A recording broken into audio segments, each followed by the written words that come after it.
Hi guys! In this section, we're going to learn a little bit more about communication, the pitfalls of communicating, and how behavior is communication. We usually think of communication as speaking or writing, but the definition of communication also includes information back and forth between people through a system of signs or behaviors like gestures, body language, and actions. Actions are things like smiling, laughing, kicking, head banging, or even hurting oneself. All people have the need to communicate to express choice, feelings, emotions, needs, likes, and dislikes. Everyone communicates in some way. Some people use words to communicate. However, we do not need to only use words to communicate. We use behaviors to communicate too. Facial expressions, smiles, frowns, blinking, winking, pointing, or other physical gestures, vocal sounds, eye contact, body movements, or with our actions or behaviors. If you make a suggestion at somebody and they roll their eyes, what are they communicating? They might say, "Oh yeah, that sounds like a great idea," in that tone, but they roll their eyes. Well, it obviously means they don't think it sounds like a good idea, doesn't it? Communication works two ways: expressing information, so the output, or receiving information, which is the input. Expressive communication means talking or communicating in any form, and receptive communication means understanding what someone is trying to tell you. Expressive communication refers to how people share or express information. Receptive communication refers to how people receive or what they take in. Some people they can't speak, they don't have expressive skills, but may understand what is being said to them because they have receptive skills. Some individuals can speak very clearly and are easily understood because they have expressive skills, but may not understand what is said to them because they lack the receptive skills. DSPs should not assume that not speaking means not understanding. Listen to what people say with their words and their actions. If you give someone broccoli and she makes a grimace or she spits it out, what is she trying to communicate? If you give a person ice cream and he smiles and gestures for more, he is communicating what he does like.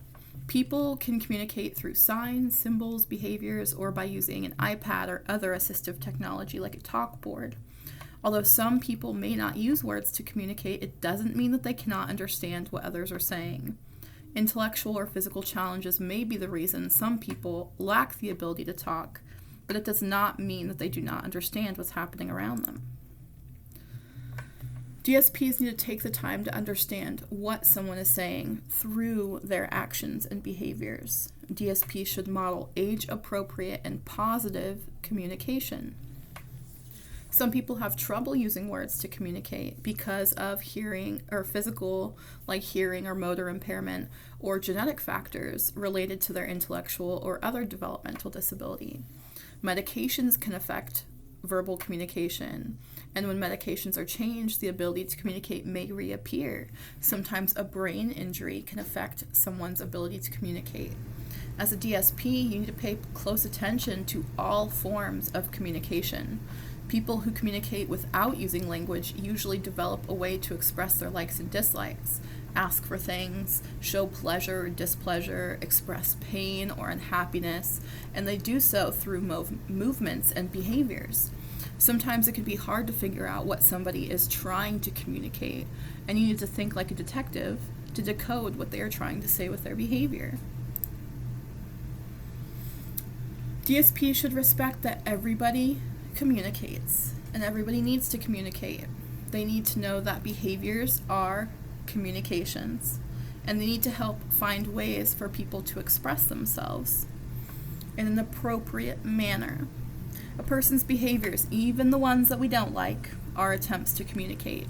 If you can't make yourself understood or feel that no one's paying attention to your requests, you might become so frustrated that you use challenging behaviors. Knowing what you want and being unable to express it to others is an endless battle for people with limited or poor expressive skills.